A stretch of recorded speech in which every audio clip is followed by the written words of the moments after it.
Hey everyone, I'm going to go over some of the common acronyms you'll encounter at UC Berkeley. This is by no means an exhaustive list, but it'll give you, some familiarity with some of the more common ones.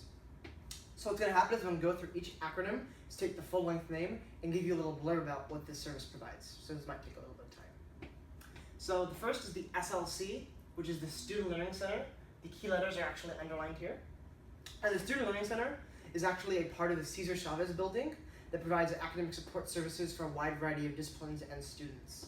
Oftentimes the SLC gets confused with the Cesar Chavez building as the whole building itself, as it's commonly used, but technically the SLC is just that region of the building. Nevertheless, some students will say SLC and they actually mean the Cesar Chavez building more broadly. Just wanted to clarify that. And next is GBC, the Goldenberg Cafe. The GBC is a really common cafe on campus that is actually annexed to the Cesar Chavez building next to Sproul Plaza, and it provides a lot of food and drink for students around morning and lunchtime, and it's very highly trafficked during the daytime during school days. The RSF is the Recreational Sports Facility. This is essentially the gym for students and staff. It has pool, workout area, basketball courts, and classes for cardio, kickboxing, yoga, etc., various sorts of things. So this is the most common gym for students. That being said, there are other gym and pool facilities on campus. This is VLSB, the Valley Life Sciences building. This is a large rectangular building located on the center-west side of campus, sort of near Moffett Library. And people usually call it VLSB. I don't think anyone calls it Valley Life Sciences buildings really, because it's just too long of a name. CKC is referring to Clark Kerr campus. Most of the time, people will call this Clark Kerr. They actually won't say CKC, but they might write CKC online or via text. So Clark Kerr is actually I think it used to be some sort of other school, but it's actually currently a dorm for students. It's the dorm that's furthest away from campus, as most students have to walk far or bus. It's located on the southeast side of campus, kind of near Frat Row. APR is the all-purpose rooms. So each unit, units 1, 2, and 3, and I believe probably Foothill and Clark Kerr as well, have an APR, an all-purpose room. That's basically like a big room with empty space, chairs, and tables. Oftentimes, events to help freshmen navigate the university are held here, but it's also sometimes just open for students to use to study or hang out. DSP is the Disabled Students Program. DSP refers to both a physical office in Cesar Chavez, but also a broader program that's able to help support DSP students. So a student is DSP if they are able to qualify and apply for certain accommodations. This may include assistance with test taking times and also the situation. Also, if a student needs to get notes, the DSP office can help them with that. So a lot of these terms refer to not only a physical space and room on campus, but also a service or program, like the DSP. EOP is the Educational Opportunity Program. Like the DSP, this is both an office in Cesar Chavez, but also a program to help support students who are lower income, first generation, or underrepresented ethnic minorities in higher education. The ASUC is the Associated Students of the University of California.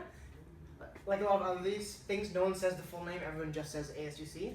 This is essentially the student government that has an elected student body of senators and an executive slate that are able to help promote student life and make actions on behalf of the students. They represent the students in front of the administration and the rest of the university. MLK is the Martin Luther King Jr. Student Union.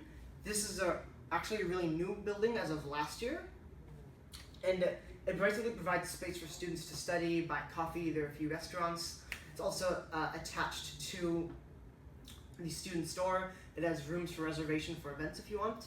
And it also has this next place we're going to talk about, which is the Multicultural Center, the MCC. This is a space that's for students of various ethnic backgrounds to find support, resources, and a space to study and to hang out with others of those backgrounds. LKS is Li Ka-shing. This is a really pretty building on campus. It's around the northwest side, sort of near Tolman and Pat Brown's, which was one of the on-campus restaurants, so to speak. DARS is the Degree Audit Reporting System.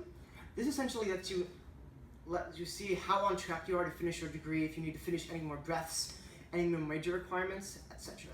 So you can basically run a DARS and it tells you like how far, how off you are from completing your degree. Note that DARS isn't always accurate. It told me that I didn't graduate, even though I did graduate, so take it with a grain of salt. CARS is the Campus Accounts Receivable Systems. This is basically the system for billing and paying your bills for the university for your tuition. No one actually knows what CARS means. Everyone knows what it is, but no one actually knows what the acronym stands for. Just know that CARS is for student billing and payment of stuff. GSI is a graduate student instructor. I forgot to underline the I, sorry about that. GSIs are basically the equivalent of TAs at any other school. They're the graduate students that help lead discussion sections and help grade quizzes and do stuff like that, but aren't the professors themselves. So at other schools they're TAs, but at this school they're almost always referred to as GSIs. FSM is the Free Speech Movement Cafe. I guess I don't know why I underline the C. FSM is a cafe that's annexed to Moffat Library and is open very, very late and early and is able to provide food and drink, and it's also a pretty cool place to study, although it can get very, very crowded during the school year. There's also an outdoor portion that's really awesome, but there are no outlets in the outdoor portion, which kind of sucks. Lead Center is the Leadership, Engagement, Advising, and Development Center. The Lead Center is in charge of helping student organizations with registration, professional development, things like that. If you're involved in student orgs or become a signatory of an org and get involved in leadership, you'll undoubtedly deal with the Lead Center with regards to financial reimbursements and other leadership sorts of things. So this is a summary of some of the key places, spaces, and services on campus.